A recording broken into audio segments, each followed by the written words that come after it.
Assalamualaikum warahmatullahi wabarakatuh. Di sini saya akan memaparkan hasil presentasi saya mengenai biodiversity. Keanekaragaman dari flora maupun fauna sangat dipengaruhi oleh ekosistem maupun fungsinya. Oleh sebab itu, pada kesempatan kali ini saya akan mengangkat tema mengenai dampak kegiatan pembukaan lahan hutan terhadap keanekaragaman flora dan fauna. Setelah kita ketahui bahwa pembukaan lahan hutan ini sangat berpengaruh dan sangat mempengaruhi keanekaragaman dari flora fauna, kita dapat mengganggu keseimbangan dari flora dan fauna. Sebelumnya, perkenalkan, nama saya Ananda Rahmawati. Saya merupakan mahasiswi program studi pengelolaan lingkungan Pascasarjana Universitas Sriwijaya. Pembukaan lahan dan kerusakan hutan ini sangat berpengaruh terhadap kawasan terestrial maupun perairan, di mana pada kawasan terestrial ini berpengaruh terhadap fauna atau hewan, flora maupun serangganya. Nah, pada serangga ini sangat berpengaruh terhadap kupu-kupu dan capung. Kita ketahui nih bahwa capung maupun kupu-kupu ini merupakan organisme indikator yang sangat berpengaruh dan sangat sensitif terhadap perubahan kondisi lingkungan. Kemudian pada perairannya terhadap plankton, bentos, maupun nekton.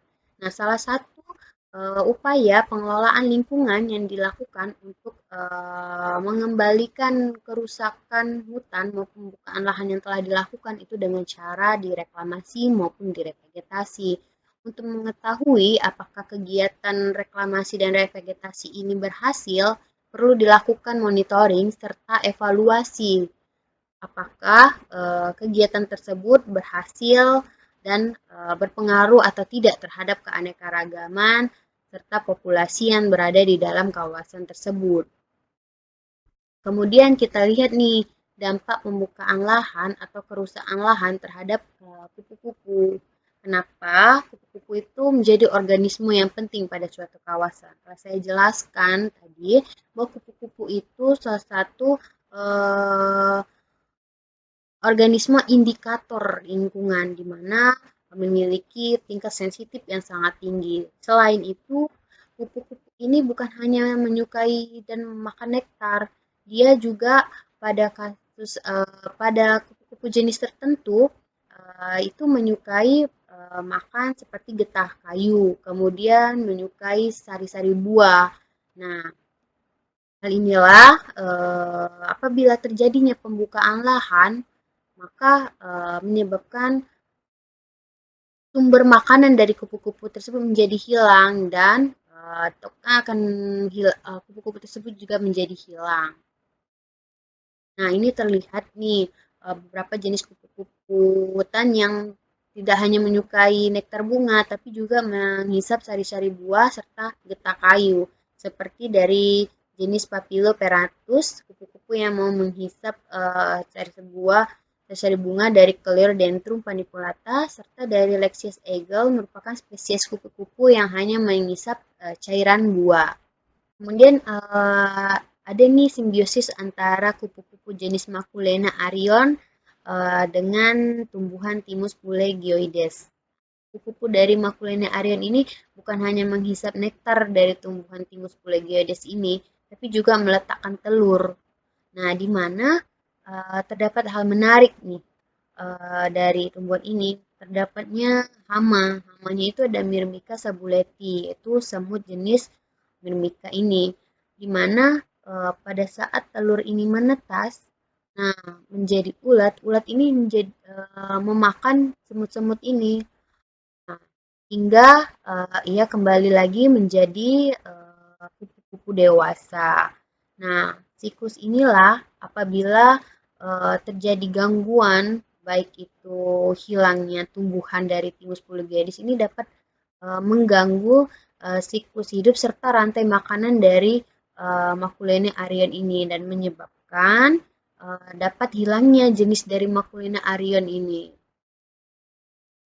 Kemudian terlihat nih ada daftar spesies kupu-kupu endemik di Indonesia. Ada sekitar 12 spesies. Yang pertama ada Stachys, Ornithoptera st, Troides st, Trogonetta gropiana, Atropaneropalu, Graphium stress semani, Ideatam musiciana, Euplea albicosta, Ideopsis hewisoni, Parantica quiquentali, Parantica timorica, dan Valiura dehani.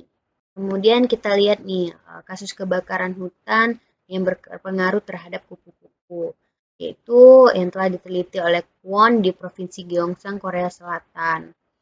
Nah, terlihat kupu-kupu jenis dari Polygonia sieruk ini eh, hilang karena kasus dari kebakaran hutan tersebut. Nah, setelah diselidiki, ternyata habitat dari kupu-kupu Polygonia sieruk ini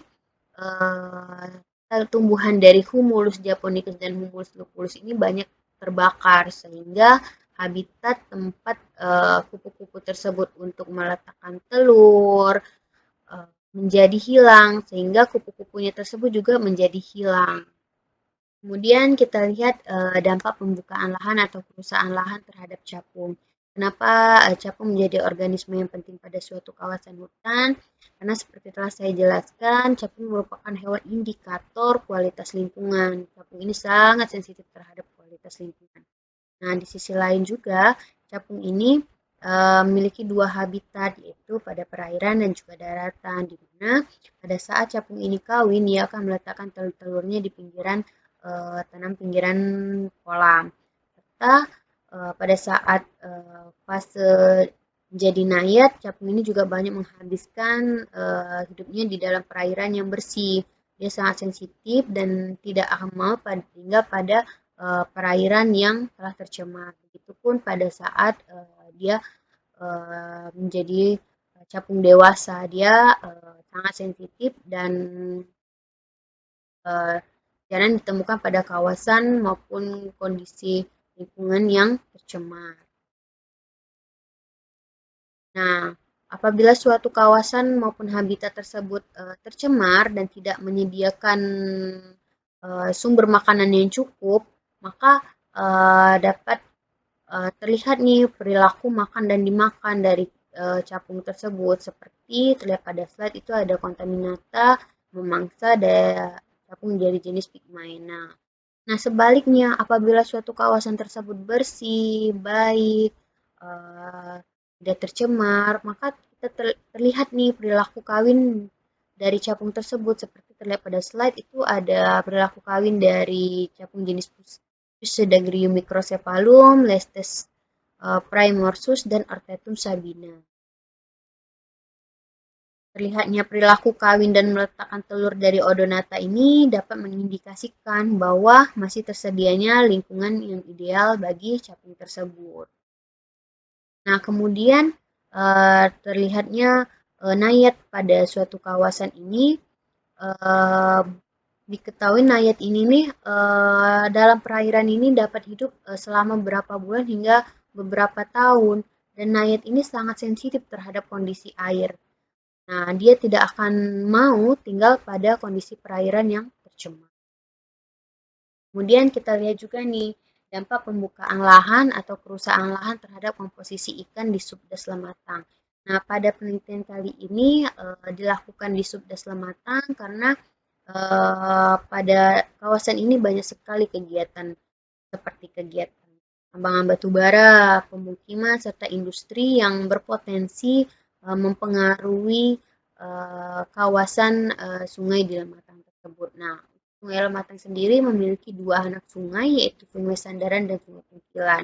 Nah, kegiatan pertambangan, pemukiman serta industri ini memberikan dampak terhadap Sungai Lematang itu baik dari segi fisiknya, kimia maupun biologi. Nah, untuk segi fisik kita lihat dari temperatur, TDS dan TSS. Untuk kimianya kita lihat dari COD, Mn, DO dan lain sebagainya, serta dari biologi kita lihat dari keanekaragaman ikannya.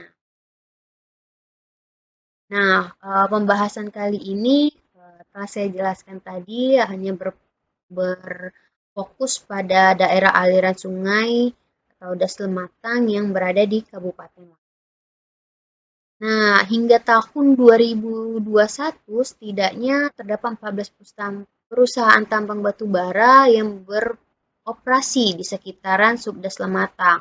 Nah, kegiatan inilah yang berpotensi menjadi sumber pencemar di sungai. Nah, terlihat tuh pada peta tuh kan sebagian besar kawasan Kabupaten Lahat ini telah banyak dilakukan pertambangan dan eksploitasi lahan-lahannya. Nah, ini lebih jelas lagi nih terlihat di peta 3D bahwa Kabupaten Lahat ini terdapat 14 perusahaan tambang batu bara di mana 14 IUP ini eh, Sungai Lematang ini banyak terdapat di dalam IUP. Nah, kegiatan inilah diduga dapat berpotensi terhadap mengganggu maupun mencemari sungai Subdas Lematang tersebut. Nah, kemudian penelitian ini telah dilaksanakan pada tahun 2020 dan telah dipaparkan pada seminar nasional tahun 2022 di Jurnal Inovasi Penelitian dan Pembelajaran Biologi Universitas Negeri Surabaya pada hari Sabtu 17 September 2020. Nah, untuk pengambilan sampel fisik kimianya ini dilakukan analisis pada lab lingkungan hidup Kabupaten Lahat Provinsi Sumatera Selatan. Untuk biologinya dianalisis melihat jenis, keanekaragaman, serta dominasi dari ikan-ikan yang ditemukan. Nah, ini terlihat pada slide ini proses pengambilan sampel. Kemudian untuk lokasi penelitian sendiri dilaksanakan di 6 titik lokasi di hulu hilir Sungai Lematang, Kunkilan maupun Sandaran. Nah, untuk analisis data sendiri dengan rumus dan keterangan terlampir pada slide. Untuk hasil penelitian dari parameter fisik dan kimia air sungai Kunkilan, Sandaran, dan Lematang didapat hasil masih ada beberapa yang melebihi batas baku mutu. Namun bukan berarti pada kawasan tersebut perairannya telah tercemar karena terlihat nih berdasarkan keputusan Menteri Negara Lingkungan Hidup nomor 115 tahun 2003 tentang pedoman penentuan status mutu air dapatkan hasil hulu dan hilir Sungai Sandaran, Kunkilan, dan Lematang ini masih dalam kondisi baik. Walaupun tadi ada beberapa yang melebihi batas baku mutu, namun tidak semuanya. Tingginya beberapa parameter itu tidak semuanya menentukan bahwa kondisi lingkungan tersebut itu menjadi tidak baik. Kemudian ini sertifikat hasil uji yang dikeluarkan oleh DLH Kabupaten Lahat. Kemudian ini juga spesies-spesies ikan yang ditemukan di Sungai Kunkilan, Sandaran, dan Lematang. Ada sekitar 10 spesies, ada jenis ikan seluang, ikan kepiat, ada ikan seberau, ada ikan kepiul, ada selimang, ada embahan, ada langli, ada ikan sepat, ada ikan nila, dan ikan gabus. Kemudian untuk indeks keanekaragaman, dominasi, dan spesies-spesies yang ditemukan di Sungai Kunkilan, Sandaran, dan Lematang, didapatkan hasil indeks keanekaragamannya ini sedang. Nah, hal ini membuktikan bahwa masih keanekaragaman yang terdapat pada sungai ini masih dalam kategori sedang, serta tidak adanya jenis-jenis ikan yang mendominasi suatu kawasan tersebut. Kemudian untuk parameter yang berkorelasi terhadap indeks keanekaragaman ikan adalah dari TDS, BO5, COD, MN, NO2, pH, dan oh, kemudian untuk kesimpulannya dapatkan yang pertama nilai keanekaragaman ikan yang sedang pada semua lokasi penelitian, kemudian nilai parameter fisik dan kimia lingkungan perairannya itu tidak melebihi baku mutu yang telah ditetapkan oleh pemerintah, walaupun ada tadi beberapa, namun tidak menjadikan suatu kawasan tersebut kualitas lingkungannya itu menjadi buruk, tapi masih dalam kategori masih baik. Kemudian terdapatnya korelasi antara parameter fisik, kimia terhadap keanekaragaman ikan yang ada di lokasi penelitian. Kemudian kondisi lingkungan perairan di Subdas Lematang, Kecamatan Merapi Barat, Kabupaten Lahat, Sumatera Selatan ini masih dapat dikategorikan masih cukup baik. Nah, kemudian ada saran, meskipun kondisi Subdas Lematang ini masih dikategorikan baik, tetapi perusahaan tambang di sekitaran Subdas Lematang ini tetap harus melakukan pengelolaan serta pemantauan lingkungan secara kontinu. Nah, agar kondisi sungai ini tetap baik dan kondisi hilirnya tetap terjaga. Kemudian dilakukan juga monitoring flora dan fauna sebagai langkah evaluasi keberhasilan dari pengelolaan lingkungan hidup. Nah, setelah kita ketahui nih, di Kabupaten Lahat ini terdapat 14 perusahaan tambang batu bara di mana kegiatan ini mengeksploitasi dan mengangkat lapisan tanah pucuk untuk mengambil batu bara di dalamnya. Nah, kegiatan inilah yang dapat memberikan dampak negatif terhadap abiotik, biotik maupun sosial. Nah, dari abiotiknya itu seperti fisik, kimia, lingkungan, seperti telah dijelaskan tadi, biotiknya dari flora dan faunanya, kemudian dari sosialnya itu memberikan dampak terhadap persepsi masyarakat. Nah, salah satunya tadi juga pengelolaan lingkungannya tadi setelah saya jelaskan, seperti dilakukannya reklamasi. Nah, kegiatan reklamasi ini perlu dilakukan monitoring, serta kita lakukan evaluasi apakah kegiatan tersebut berhasil atau tidak. Kemudian penelitian ini juga telah dilaksanakan pada Januari tahun 2021 dan kebetulan udah juga diseminarkan pada seminar nasional lahan suboptimal tahun 2021, tepatnya tanggal 27 Oktober 2022. Nah, lokasi penelitian ini dilakukan di 10 titik penelitian di area reklamasi tahun 2012 sampai 2020 dan area alami di sekitaran UPT Bau. Nah, pada lokasi penelitian ini dilakukan di PT Bau dengan pengambilan datanya itu pembuatan jalur rintis. Pembuatan jalur rintis ini untuk melakukan pengamatan terhadap fauna, di mana fauna ini dilakukan pengamatan dengan berjalan perlahan tanpa mengeluarkan suara, kemudian melihat, mencatat, mengamati jejak kaki, kotoran, maupun hewan-hewan yang terlihat pada kawasan tersebut. Kemudian dilakukan pembuatan plot pengamatan. Ini untuk mengamati flora dilakukan dengan metode garis berpeta, kemudian dilakukan pencatatan data lapangan, kemudian dianalisis dengan rumus dan keterangan terlampir pada slide.